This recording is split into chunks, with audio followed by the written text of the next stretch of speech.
Good evening, everyone, and thank you for joining us for this very special event celebrating the publication of Everything, Nothing, Someone, a memoir by Alice Carrière. Much anticipated debut book. The memoir has already been reviewed by Jennifer Bartlett in the New York Times, Priscilla Gilman at the Washington Post, and Ailsa Chang for NPR's All Things Considered. And the praise for this deeply moving and unusual book is most well-founded. This evening, Alice will be joined in conversation about the book by actor, playwright, and essayist Wallace Shawn. Shawn has starred in many films, such as My Dinner with Andre, The Princess Bride, and Clueless. His plays include Mary and Bryce, Aunt Dan and Lemon, The Fever, The Designated Mourner, Grasses of 1,000 Colors, and Evening at the Talkhouse. This conversation will be recorded and can be viewed on our website, PCG Studio, after the event. Following the conversation, we will take questions from the audience, and then we will hope you can join us in raising a glass to Alice and continuing the conversation among friends. So please join me in welcoming Alice Carrière and Wallace Shawn.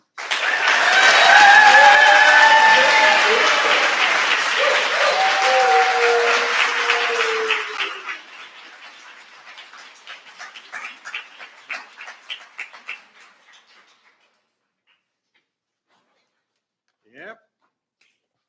Hello, everybody.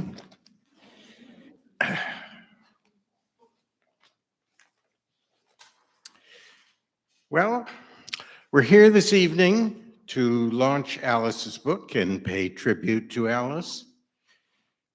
Now, the reason this event is happening here at the Paula Cooper Gallery, and the reason I'm here speaking to you rather than somebody else, is that both Paula Cooper and I have known and cared about Alice and her mother and her father for a very long time.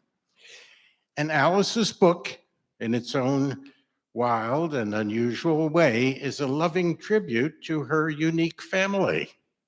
Her mother, Jennifer Bartlett, her father, Mathieu Carrière, her stepmother, her sister, her aunt and uncle, her governess, and her husband. All of whom, living and dead, we are also thanking this evening for giving us Alice. Now, one of the saddest things about the life of most people I know is how little we know each other.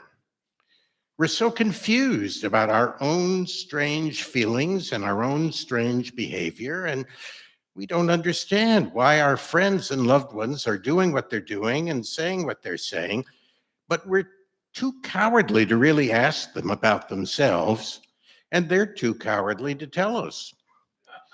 Of course, people talk to us about themselves all the time. They tell us stories about themselves, but we don't really enjoy it because we know that they're not telling us what really happened. And so in our quest for understanding, we turn to the interviews and memoirs of people we don't know.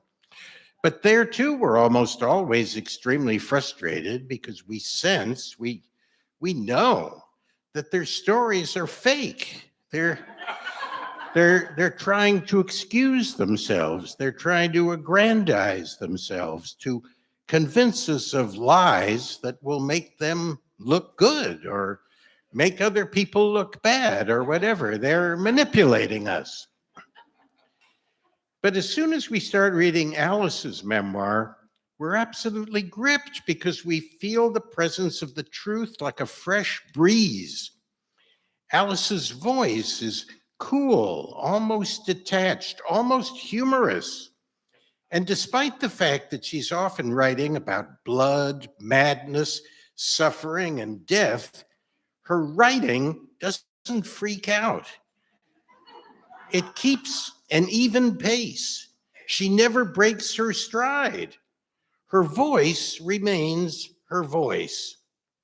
Even when recounting chaotic events, the voice remains orderly and actually charming. And there are no wasted words. It's all nourishing, and each page makes you hungry for the next page. Alice's sharp intellect enables her to see each event she describes from the perspective of each person involved, with her own perspective always being represented twice, both the way she saw the event at the time it was happening and the way she sees it at the time of writing. And yet her literary dexterity is such that her readers feel she's describing each event in the most simple and direct manner possible. Her resume is not one that would automatically lead her to be elevated to the Supreme Court, but in a way, that's exactly where she belongs, because she really is a virtuoso of fairness. And even though politicians and writers have often found popularity by indulging in unfairness, Alice delights her readers while remaining judicious. Her story is one in which a person's judiciousness and their intellect help to save them from disaster. But these qualities turn out to be good for a book as well as for a life. Well, Alice's book is full of literary feats. For example, it's relatively easy to write believably about certain emotions, envy or anger to pick two, but it's fantastically difficult to write believably about others, about gratitude, for example, or love. Writers go wrong when they attempt to write about such feelings or to express them. Alice is one of the few who's found a believable way, her own way of doing it, coming somehow out of the pain and turmoil of her life. The book began as a piece of her life, but then became a living thing on its own that's now a part of our lives.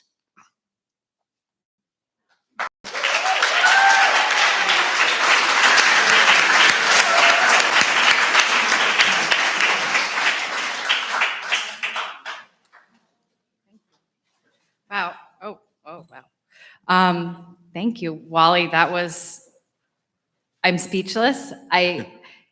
You made me have a feeling, and that's very un-Jennifer and un-Alice, but it's happening already. And seeing my family in the front row and, God, what's happening? What'd you do? I'm very, very moved to see you all here. You are all so loved and so terrifying, staring at me like that. But I thank you for being here. Thank you, 192 Books. Thank you, Paula Cooper Gallery. Thank you, Wally. I will read and then we shall converse. Yes? Okay. I'm going to read from the beginning. It requires no context because it is the context. It is called Everything, Nothing, Someone. I am Alice Carriere, allegedly. And here we go. And there's seats, a few seats. Oh yeah, come on up. Oh, okay. Couple of places for people. All right. My mother's disembodied voice came through the intercom. Alice, Alice. Or maybe it was Alice, Alice. Or maybe it was Alice, Alice. If I couldn't get to the phone fast enough, she'd hang up, and then I couldn't call her back because she kept her phone on privacy mode. She could reach me, but I couldn't reach her. I had to go looking for her to find out what she wanted. By the time I found her, she didn't seem to care why she had called me in the first place. Maybe my mother was just a voice in my head. Maybe I was just a figment of her imagination. She had put her bed in the third-floor pool room, which had a fireplace and views of her lush garden. During the day, she was below me, painting in one of her 2 downstairs studios, and at night, she was above me in the pool room with her bottle of white wine and her books. My bedroom was below the pool room on the 2nd floor. The pool held 90 tons of water, and I could feel it all balancing over my head. As I lay in bed at night, I pictured the ceiling giving way. I wondered at the shape that water would take once it was cut loose from its parameters, violently free. The intercom connected us within the massive house in New York. Our address was 134 Charles Street, between Greenwich and Washington Streets. And we never got the numbers put on the door, so there was just a torn piece of 134 written on it, taped to the inside of the glass. It was a 17,000 square foot, 3-story building with a concrete facade, large windows, and steel doors. The building used to be a factory for manufacturing train parts back in the days when trains ran along the west side of the island. On the ground floor was an office and a gigantic studio, which led via a spiral staircase to an even bigger basement studio, where my mother painted every day from 6 a.m. until 7 p.m., with a 2-hour nap in the middle of the day. Between the office and the upper studio was a small room where my father lived after my mother kicked him out of her bed and before she kicked him out of the house. It was also where my Uncle Roy came to die, where Max hemorrhaged and Michael wept. It was where people came to lock themselves in and fall apart. The building had huge windows that let the world see us as we moved through the house. Once, for one of her lavish parties, my mother had the staff light hundreds of votive candles and line them along the windows. In the middle of the party, firemen in full gear stormed into the house thinking it was burning down. A neighbor had misinterpreted the chic flicker of tiny candles as a deadly blaze. Or perhaps they had seen something in us, identified a threat that we couldn't see ourselves. On the second floor was my bedroom, a second room, which I called my study, Nanny's room, the library with a fireplace and rolling ladders that extended to the ceiling for access to the walls of books, the kitchen where Katie the cook prepared our meals, and the living room with another fireplace and a wall of windows that looked out onto a garden. Nanny was Eileen Dennis Maynard, who went by Dennis, but was only ever called Nanny. She existed to everyone like a paper doll Mary Poppins, two-dimensional, her life beginning and ending as the British governess paid to raise me. To me, she was a mother, but one who could be fired and disappear at any moment. The garden on the second floor had fruit trees and a koi pond and a spiral staircase covered in roses that ascended to another garden with a grape arbor and apple trees. My mother liked to be surrounded by things that were growing because she always felt she was killing things, that if she touched something, it would die. There was a tool shed, like on a farm. I'd never been to a farm, but I imagined that's what a farm was like, but right on top of the building in the middle of Manhattan. I liked to go in there and smell the fecund fustiness of the shed. The bags of fertilizer, rusting tools, and drying twigs created a tranquilizing fog that curled itself between me and the city below. Our world had all the disparate components of the world from which we were disconnected: steel and trees, fire and water, soil and decomposition. There were no locks on the doors inside the house. The doors were just sheets of opaque glass and steel frames. Not even the bathroom doors had locks. Nanny once walked in on me masturbating and said, "Oh dear, I forgot you're a woman now," and walked out. Nanny once walked in on me cutting myself and cried. No locks meant I couldn't say, "Keep out." When I was 6, I put a no smoking sign on my door. It didn't work. My parents were both chain smokers, and their smoke entered the room before they did, making my eyes water and my throat itch. Only mythic beings could do that, make their presence known inside another person's body. The boundaries were porous. In this house, one could not tell the difference between fantasy and reality, art and object, parent and child. In this house, I couldn't tell what I was to my mother. In this house, I couldn't tell if I was my father's daughter, wife, or mother. The bathroom attached to my bedroom had 2 entrances, one from the hallway and one from my room. When my mother had parties and I was in my room, people sometimes didn't notice the door connecting to my bedroom and didn't close it, so I could hear them pee. Sometimes I could even see them if the mirrored door reflected into my bedroom. I liked to watch them, and I liked the moment when they realized they had been seen. There would be a fat pause as they tried to remember what sounds they had made or what parts of them had been exposed. They would clear their throat before they zipped up zipped or yanked up their pants before fabric fell back over knees. In this house, our most secret selves and our most private moments were meant to be spectated and thought about. The toilet flushed with an intensity that made me jump every time. The taps of the sink and bathtub and shower were marked with C and F for chaud and froid, the French words for hot and cold. People unfamiliar with the house often scalded themselves when they washed their hands. The house forced you to move differently. It could be a bewildering, even harmful place if you didn't know its rules. It was as if I lived inside my mother's mind. Everything had been designed especially for her and her alone. The space was built to accommodate the particularities and peculiarities of her gestures and habits.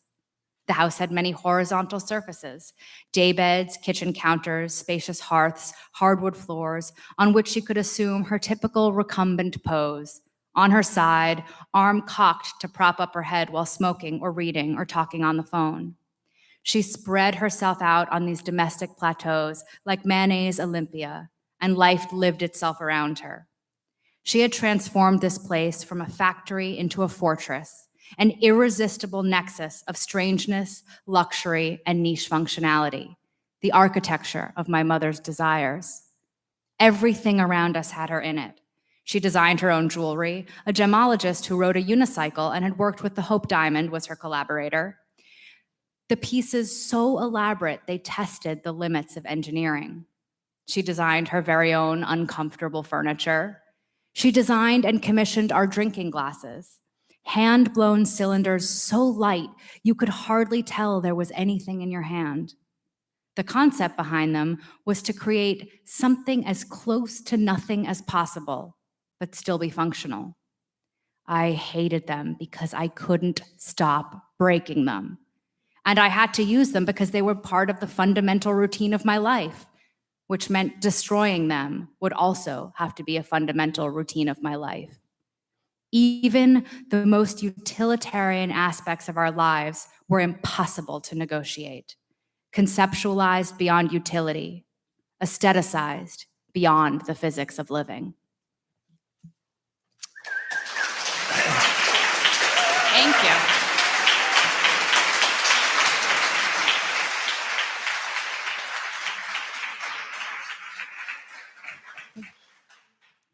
Okay, so the obvious first question to ask, maybe we don't need to ask any other question. What is the history of this book? And if you dare to tell us, what was the very, very first bit of it that came into existence? And was it going to be a memoir, or was it going to be anything, or how did it all begin, and then what? Well, it was always everything to me. And I've always metabolized the chaos inside me and outside me through storytelling. So when I was little, I would think in the third person. I would say, oh, she is walking down the street, the rain falls on her jacket, sort of narrating myself into existence, turning myself into a story. And then later, when I started, in adolescence, started heavily dissociating, when I couldn't recognize my own face in the mirror, when I didn't know where my voice was coming from, I didn't have any connection to my body, my history, my feelings. I was convinced I didn't exist. It was writing that was my only tether to myself and to reality. So that at first it was triage, the writing. And then as I wrote and as I lived, the book became about turning outward and connecting with other people. And it started as a collection of short stories about everyone who I'd ever brought to an emergency room or hospital, or anytime I'd ever been to an emergency room or hospital. And it was called Hospital. And it was very insular. It was very cerebral. There was no feeling. And it was also because the only thing I felt equipped to write about, qualified to write about, was pathology and was crisis. And then it got rejected over and over and over again. And then I had a massive dissociative episode in 2018. And that led me to go and confront my father and listen to his story. And then it really took shape and became about listening to other people's stories and connecting. And I have so much more to say, but I'm working on stopping talking. We'll see how that goes. So maybe I should stop. Maybe I should say more. What's cooler? Well, I don't know. But you actually submitted this. So These stories, short stories about people in emergency rooms, including you, and the stories were rejected. Well, I earned an agent based off of them, my incredible goddess of an agent. And then she fully supported it and it got rejected. And then I got to work with someone named Jane Rosenman, and she helped me discover chronology, which was new to me. And she was incredibly helpful. And then the other person who has shaped my life and this book is Gregory, my partner of 15 years and husband. And I think my favorite little anecdote that I think captures what this book is about, what my life is about now, is that the way I edited this book was to read the entire manuscript aloud to him 7 times. And he would pace back and forth and he'd go, "Wait, what are you trying to say? How do you feel?" And then I'd shout sentences at him until one of us would go, "Oh, that's it." And then we'd high five.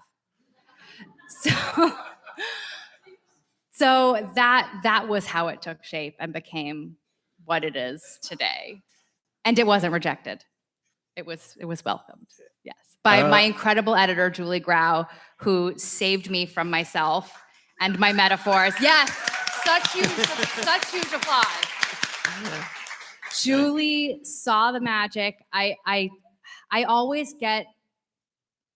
go blank when I think about Julie because she's given me my dream. She's taught me so much about myself. I got to live my fantasy of just sitting there and talking about words with the brilliant Julie Grau. So that's how we're sitting here tonight. But it's interesting because it's one of the few stories I've heard that makes you appreciate that rejection can be quite beneficial because it wouldn't have been as good. Agreed. Yes. I mean, it was obviously disappointing to have the stories rejected, but we wouldn't have this book so we have to give a shout out to the rejectors, I guess, a little bit. I mean, you've landed on also the main theme of the book, because for me, what I learned, all of the moments that I thought were the most humiliating, the most destructive, the worst things to ever happen to me, ended up being the best. And whether it was dissociative disorder, which I still struggle with, and whether it was, the dissociative episode in 2018 brought me back to my father and gave me my relationship with my father, gave me my relationship with my sister, gave me back those relationships. And so I really learned that all of the worst things led directly to the best. Now, I have more to say. Yeah. I'm already failing at my own mission to stop talking. But I think it's interesting because one of the things that was so destructive for me, and I know we were talking at one point about sort of now I'm allegedly an expert, I guess, in bare minimum my own life, but it's interesting to be a dissociator and be asked to sit up here and speak with some authority about a life that for so long I felt so detached from. But it was exactly, and doubt is so intrinsic to the dissociative experience, but doubt and doubting who I was, what I was, not being sure where I ended and where I began, allowed me or gave me the capacity to embody other people's experiences to a level where they were almost as true as my own. And I could assimilate their truth so thoroughly. And I was so moved that that's part of what moved you in the book. This idea of many, many things being true at the same time and then staying coherent inside of it. How do you have any idea how you kept so strictly to the particular voice that you have in the book? Were there rules as you were working on it that you followed? I mean, for instance, it doesn't ever become sentimental, and it doesn't ever become self-pitying, even though you describe scenes that are incredibly touching that other people would write about sentimentally, and scenes of suffering that other people would write self-pityingly. Did you have rules? Did you say, no, this is an example of what I don't want, I can't have that word there or that sentence? All credit goes to dissociation for the lack of sentimentality. I mean, I'll take some too, but it really was this level of detachment and of harnessing the thing that had almost destroyed me to allow me the appropriate angle of approach. Not too sentimental, but not too detached. So, and it's really interesting because the hardest parts to write about were the happy parts. Specifically my love story with Gregory.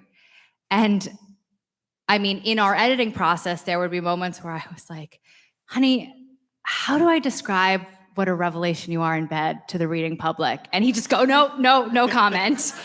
So I was alone with that task. But so I don't know if I had any rules. I had help from people telling me, you know, you've gone too far. But I think really it was the opportunity that dissociation gave me, and it was the absolute annihilation that I had experienced at its hands. And for the people, including me, who are less familiar with the language, define dissociation and because you're saying really that dissociation gave you this detached but not detached voice that is so perfect for telling this story. And I think it was also having, well, I will answer that, but it was also having to kind of claw my way back to feeling. And dissociation is an identity disorder where it's sort of a chronic out-of-body experience. So, for instance, at the beginning of this talk, I just sort of went, oh, there I go. I hope I can do this not being here. And it's an out-of-body experience where I'm watching my life like a movie. It's sort of, my center is like an Alka-Seltzer tab dropped in water. It's a total dissolution of identity where I don't have a center. I don't recognize my face in the mirror, as I said. So and there's sort of a scrim between me and my feelings. So that's the experience. And I think trying, as I said, to dig my way to the feeling that the dissociation had kind of buried was what let me find the exact strata of experience and the articulation of that experience that would hit the right note, the right strata where neither too sentimental nor too detached. Just pointing out, the Alka-Seltzer doesn't actually disappear. Exactly. It probably feels like it disappeared, but yes, I see your point. Yeah. Thank you. That was actually the most comforting thing that anyone's ever said to me about dissociation. I'm cured, guys. I'm cured. Now, to talk a little bit about... just to continue the Alka-Seltzer metaphor, it is only effective if it's dissolved in water. So Right. there you go. Yeah. Right. So that's what, Yeah. Yeah. Now, I mean, speaking of psychological dysfunctions or problems, in an advice column, let's say, if people write in and they say, well, I'm in distress and I have terrible problems, the columnist usually says, well, you know, don't ask me. You should go to a qualified therapist. Now, people are going to read your book, and Hope so. you're writing only about yourself, Yeah.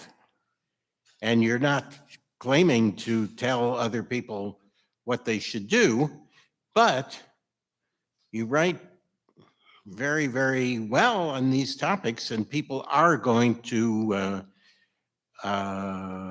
turn to you sometimes and ask you questions. And your own book slightly prevents you from giving that standard answer, because you to some extent imply that the psychopharmacology made you ill, and that the therapy was teaching you and manipulating you to believe things that weren't true. So, do you have a plan for what? I mean, God help us if I'm the expert on this, but I think, and just to give some context, it certainly made me iller. I mean, I'm not saying that I was a model of mental health before I started being overprescribed, but basically, when I started dissociating, I was prescribed more and more and more and more psychotropic medications until I was on a cocktail of 7 meds, ranging from stimulants to benzos, antipsychotics, mood stabilizers. And basically what happened was that the side effects from the medications very closely resembled symptoms of other diagnoses. So then I'd be diagnosed with more illnesses, and then I'd be prescribed more medication for those illnesses. And then I would also have to take the medication that treated the side effects from all the medications. And then in 2009, I ended up experiencing a medication-induced psychosis that lasted a year and nearly killed me. By the end, my hair was falling out in clumps. Cystic acne was just encrusting my chin. I gained 50 pounds in 3 months. I ended up having a seizure from one of the very heavy-hitting mood stabilizers I was prescribed. So to answer what I've learned from all of that, and from writing this book in general, and to be true to my total discomfort with any kind of expertise, or acknowledging that I have any expertise, is I'm an expert in having no fucking idea and being okay with that. And I think that translates into humility. And I think that maybe, and I hate speculating about the doctors, but maybe if there had been a little bit of humility, I don't know. I don't want to speculate. But really, really learning that I don't know. That's really the only expertise I have. And if people turn to you, you're going to say, I don't really know. And that's why communicating is so important. That's Yes. why acknowledging that many things can be true is important. And I think in this book, I explore the tension between harm and help. and how those two things are indistinguishable, and whether it's in the form of a parent's confusing love or whether it's in the form of prescription pills. And I, by no means, I want to be really, really clear. Responsible medicating saves lives. Good therapy is always a good thing. Yeah. Yeah. Do you think there are particular challenges involved in raising in artistic people raising children? Well, given I'm child-free by choice, I won't find out and verify this, but I think it's really interesting. What happened in my household was a kind of self-mythologizing and abstraction that really shaped my relationship to myself, to art, to the world. And I can give examples, everything from my mother was a victim of the satanic panic, where she went to a very renowned psychiatrist with pretty banal problems and came away from the experience believing she had been used in a satanic sex cult as a child, where they had used all of the children of the maids in the neighborhood in their sex cult and had murdered a 7-year-old boy in front of her through erotic asphyxiation and made her bury the body on the beach. And she believed this wholeheartedly. And she even turned it into art, which hung in our hallways. And I found out this story. This is a tangent, but I found out the story when I was 11 and snooping in her journals. And I confronted her, and she very matter-of-factly told me everything I just told you, but in more graphic detail and in a more matter-of-fact tone, and then went off to take her nap. And I walked out of the room wondering how to spell erotic asphyxiation. And I stood in front of this painting that was hanging in my living room that was of my mother burying the dead body of a raped child. And then, so you have that level of abstraction. And then my father, whose own childhood was a Gothic fairy tale, a nightmare, Gothic tale, but opposite of a fairy tale, where he was, for instance, raised in mental institutions where his father was a psychiatrist and his babysitters were patients, one of whom had attempted to burn her children alive. And so, I came, and then he also created a lot of autobiographical art as well.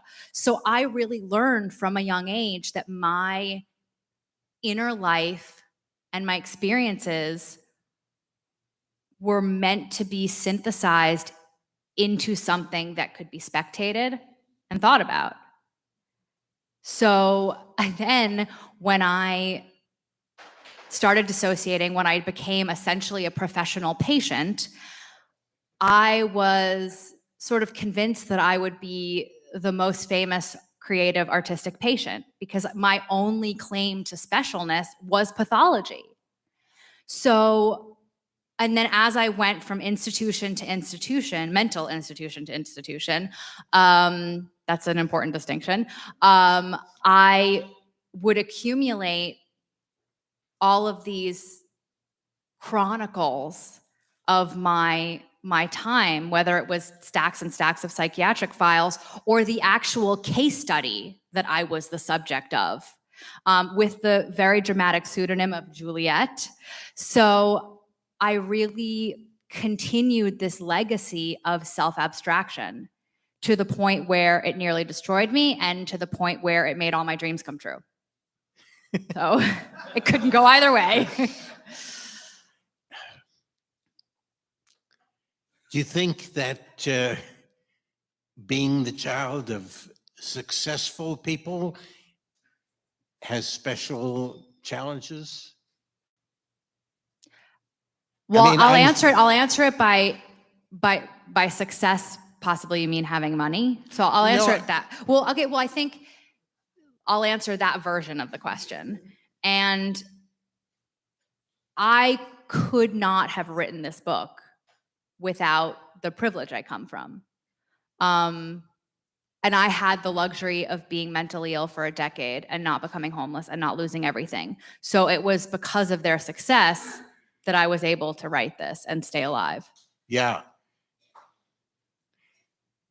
I'm thinking more of something that we have in common, that our parents were respected and admired, which, you know, and on the one hand can make you feel small compared to them, but on the other hand can give you delusions of grandeur.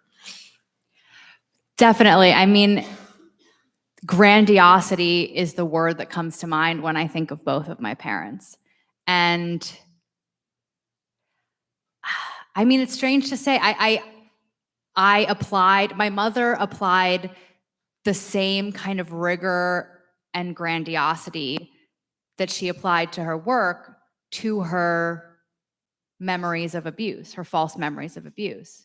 So it's interesting to see the ways in which all of the qualities that made them successful, they also deployed in really destructive ways. Yeah. And I think my father, too, who is a European film star and intellectual, he treated parenthood at times like a radical philosophical experiment in often the total annihilation of boundaries. So it was this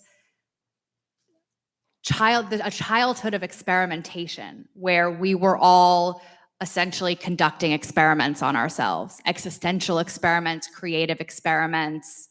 And this is what that yields, I guess.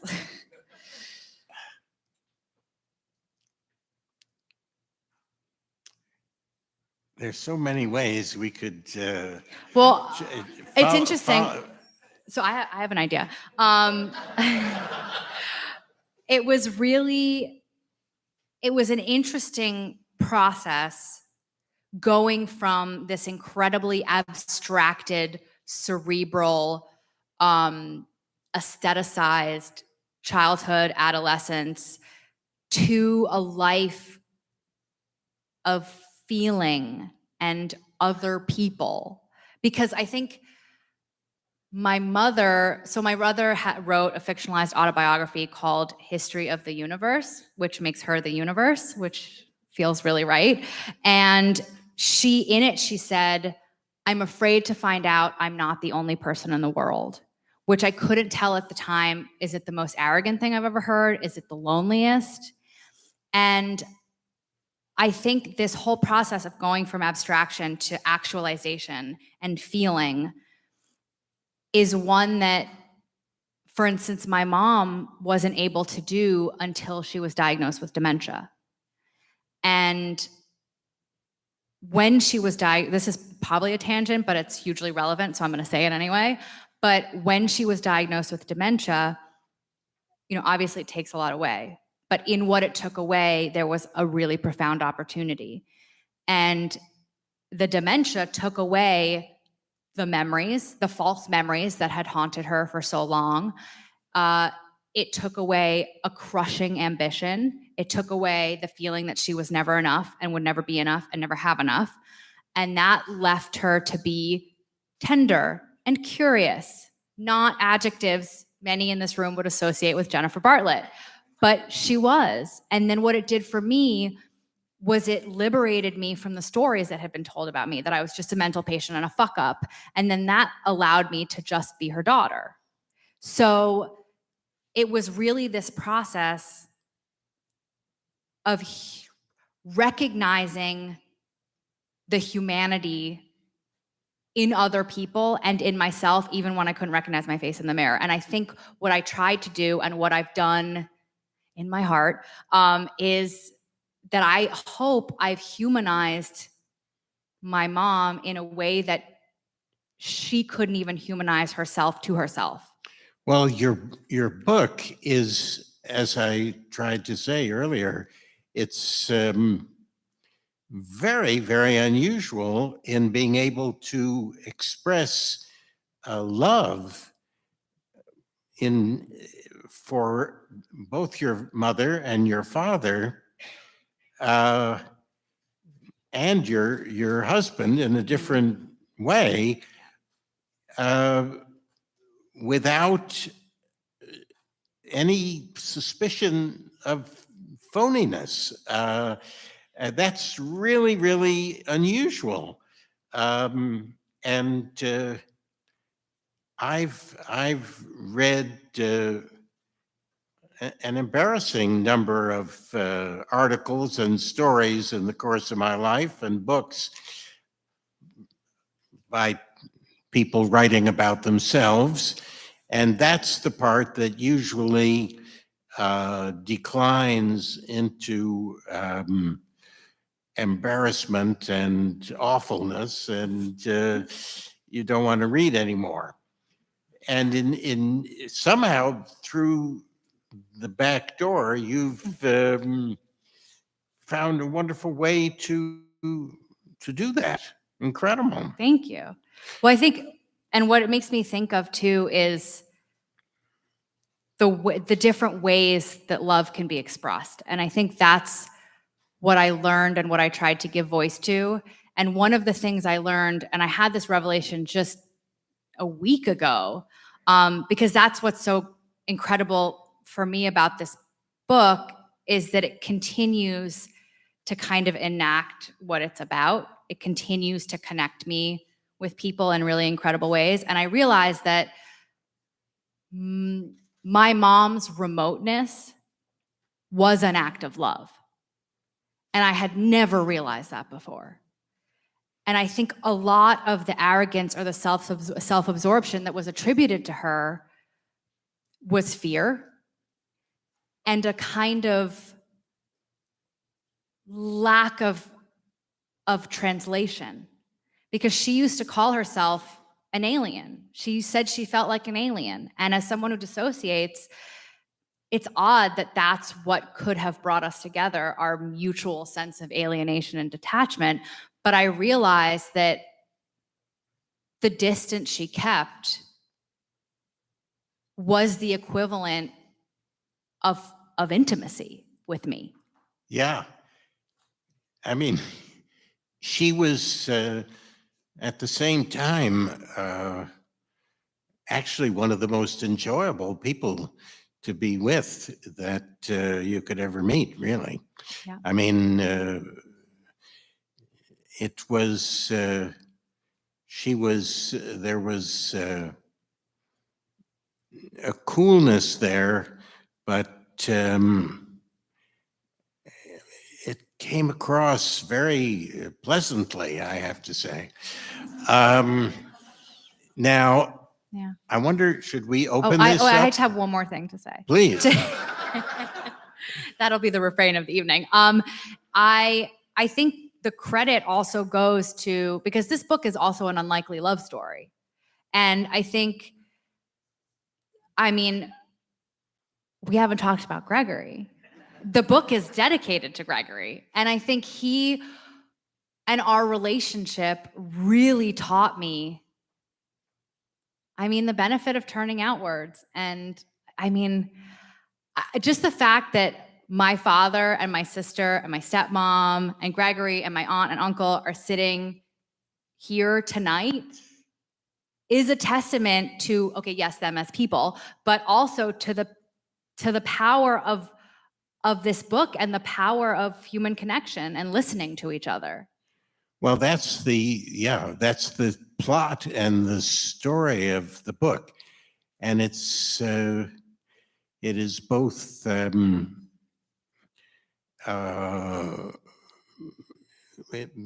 shocking, but incredibly gratifying, and you've earned it. I mean, it's fantastic, and this is a very unusual evening that they are all here and that we're expressing love for them And I mean, I personally am not a fan of understanding life through blame. And the book certainly appealed to me, partly because you show how not to do that. Mm-hmm. Well, I think for some context, for those of you who have not read the book yet, why that's so extraordinary that we're all in the same room together is that probably 2 people out of that group should be dead, you and me. That's Gregory. And Gregory and I met when he was curing his 7-year heroin addiction with a handle of vodka a day alcoholism. And then it's also unusual because I was estranged from my father for 12 years because an overzealous psychologist brainwashed me into believing that more than just his sort of exuberant transgressiveness, something more had happened. So it's sort of a miracle that we're alive and we're here. And I'm really happy about that. Right?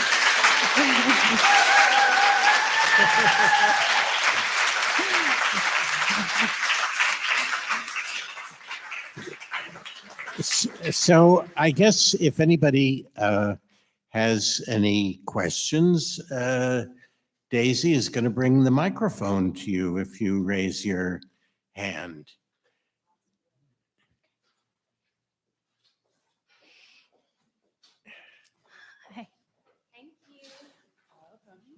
Cherie, I have so many questions for you. Bring it on. But I'm going to limit it to one. So I've read your whole book and was really amazed and impressed by the number of healing modalities that you tried. I'm just curious about where you would place writing the memoir amongst all of the things that helped you to heal. At the absolute top. At the absolute top. And it's interesting. People ask me, oh, was it hard to write? Was it hard? Even when it was difficult to find the words for something as unspeakable, and by unspeakable, I mean literally can't find the words for it, and also unpleasant and horrifying and agonizing. But even when it was a challenge to find the words, it was precisely that challenge that kept me from getting completely lost. So the challenge of writing was life-saving. And also Gregory. Also, I mean, it's so cheesy, but the healing power of love. God, okay, Mom would be rolling her eyes right now, but sorry. But yeah. And it's well, I'll wait if there's another question, but I always have more to say. Anyone? Any more questions? Hi. I'll bring you the microphone just so we can hear you on the recording. Thanks, Brody. I love you. Hi. I guess I was just, while you were speaking, and I was thinking about Jennifer's detachment or distance. I wondered if, her love of literature played any kind of a role in the two of you joining. I mean, she 8 books, that woman, any genre, poetry, fiction, nonfiction, memoir. She went through stacks of books.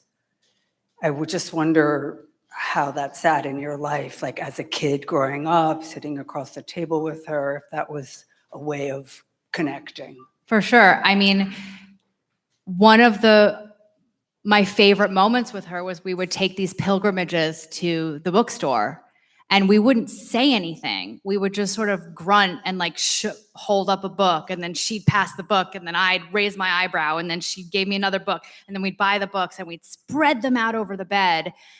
And there were barely any words exchanged except the words in the book.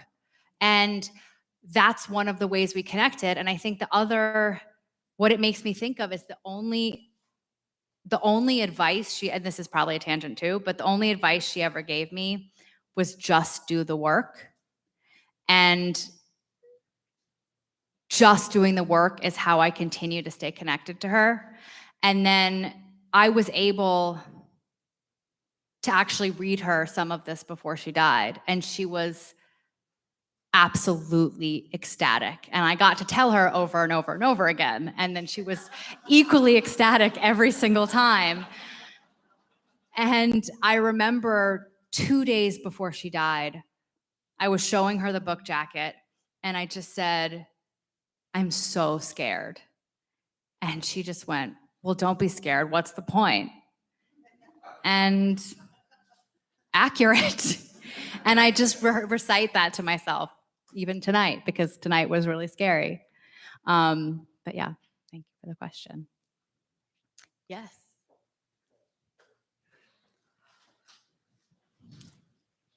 Thank you. I really don't want to hold this, but I will. Yes, congratulations. Thank so you. happy to see you.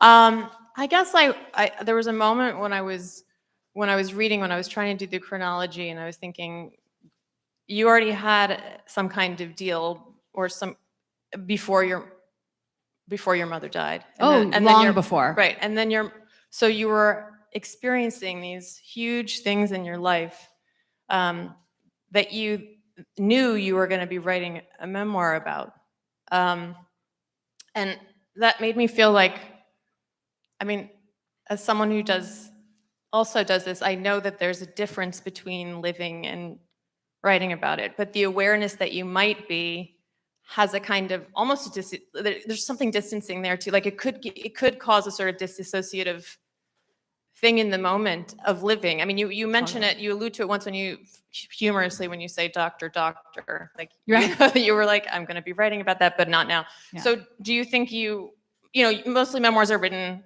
quite far in advance of after events. So was this something that was in your mind or made you feel sort of self-conscious about living these extreme, like these, I don't know how to say it. No, but- I get what you're saying, Okay. especially with the final scene, Yeah. because the final scene of the book is my mother's death, which was a year ago in July, and that happened right when I was turning in the final edit. And I remember sitting by her bed and just writing, and it was the only sound she would tolerate. You know, the air conditioning was making too much noise. I'll shut it the fuck up. But I would type, and hold on. If we have time, yeah. And I was typing, and the typing was she would say, "What is that?" And I'd say, "Oh, I'm writing," and she'd say, "Good." And there's this, I mean, maybe we have time to read it, but there's I think that would be great. Yeah, it's a great idea. Thanks, Dad.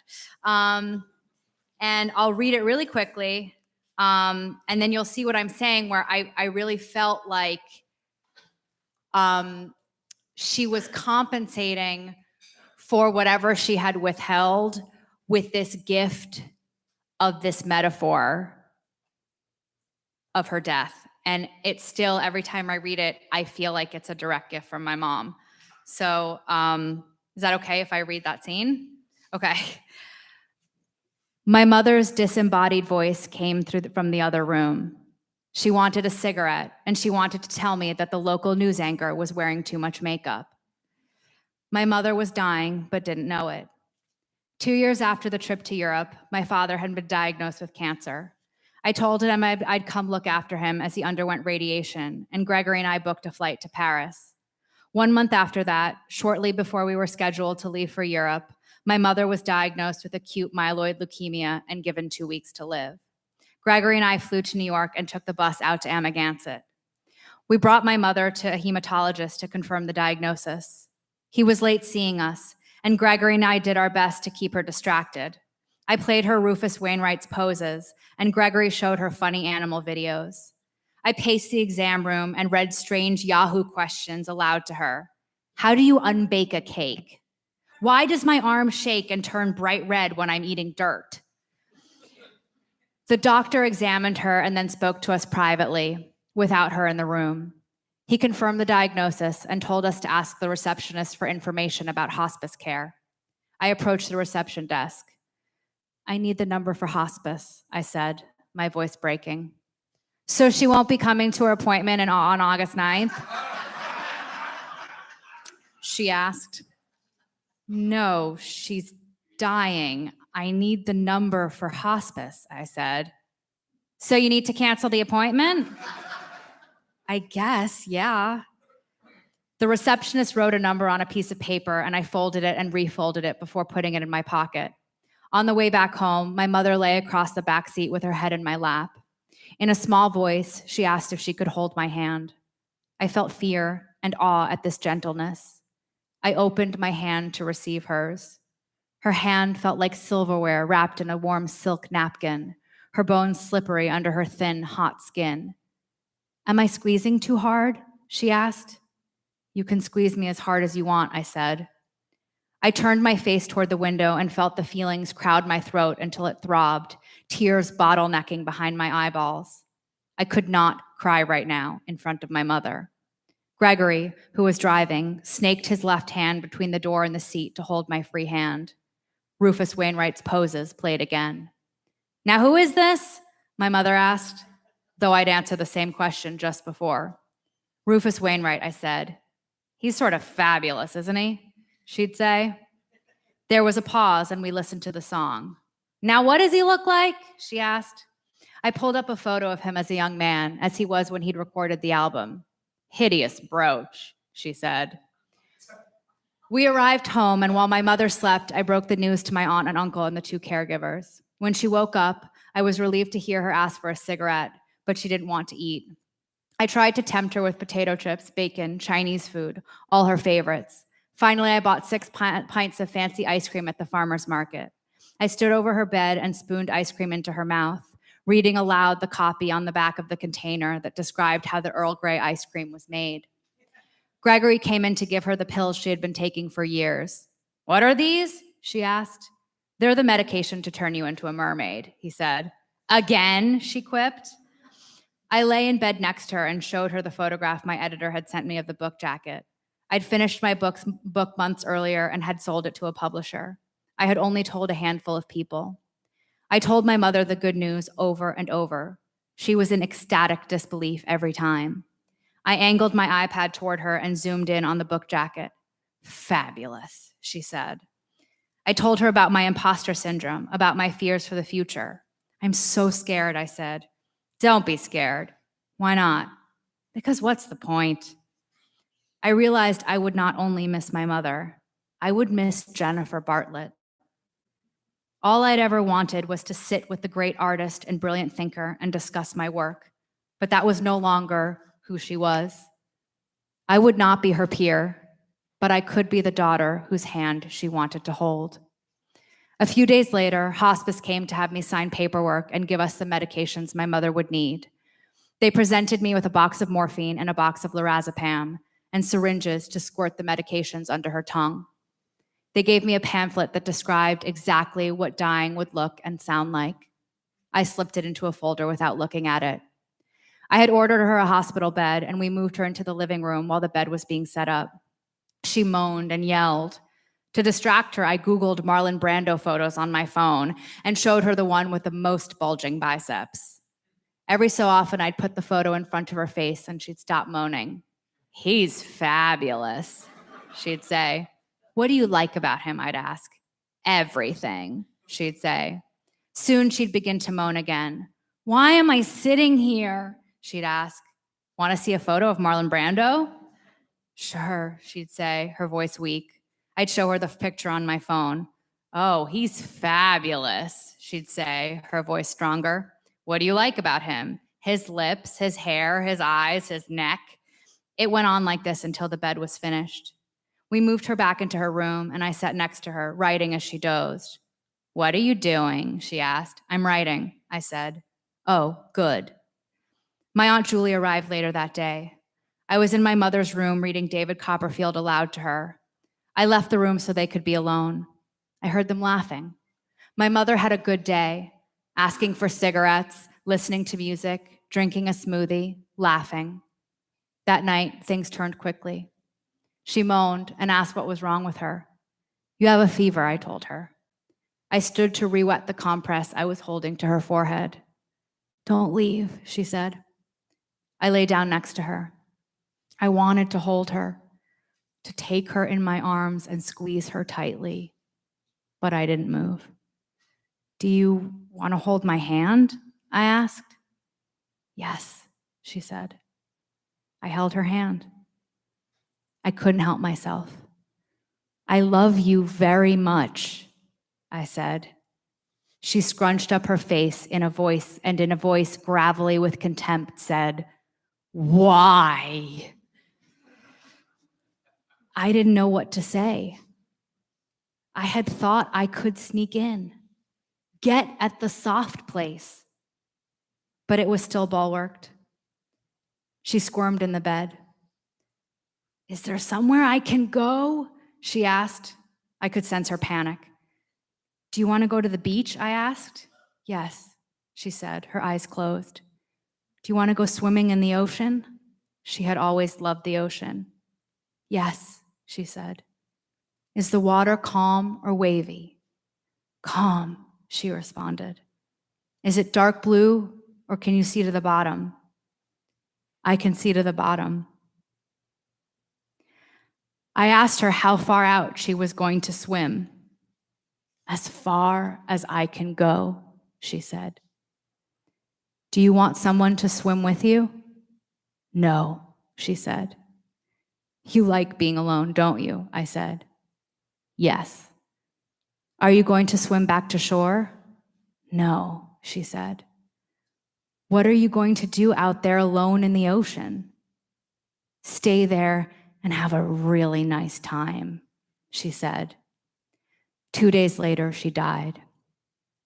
After the hospice nurse arrived and made the pronouncement, my aunt and I washed my mother's body. We put her in a hot pink damask dress, and I doused her in the requisite high dose of Fracca perfume. I lifted her cooling wrist to my nose and smelled the fragrance on her skin one last time.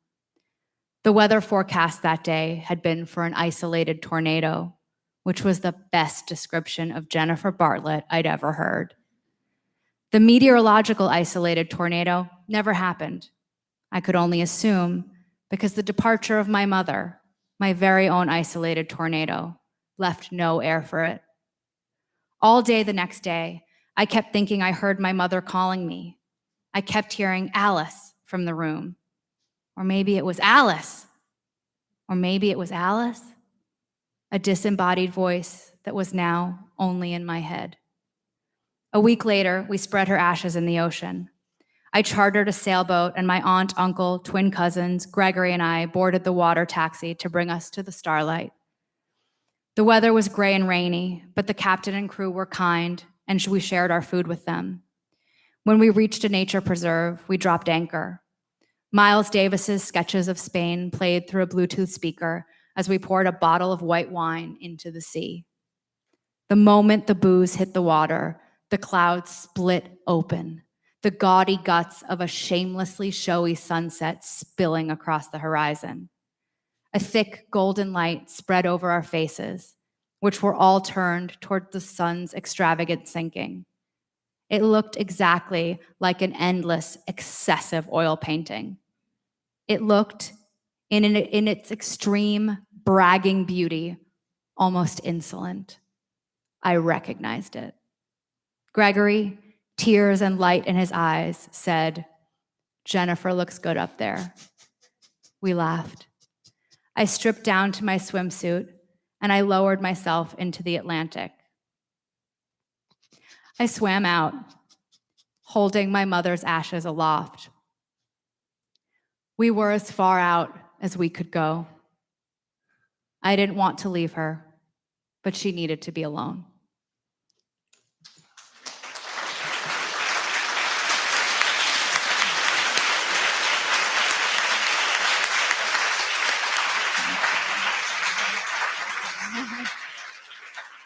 Okay. Thank you so much.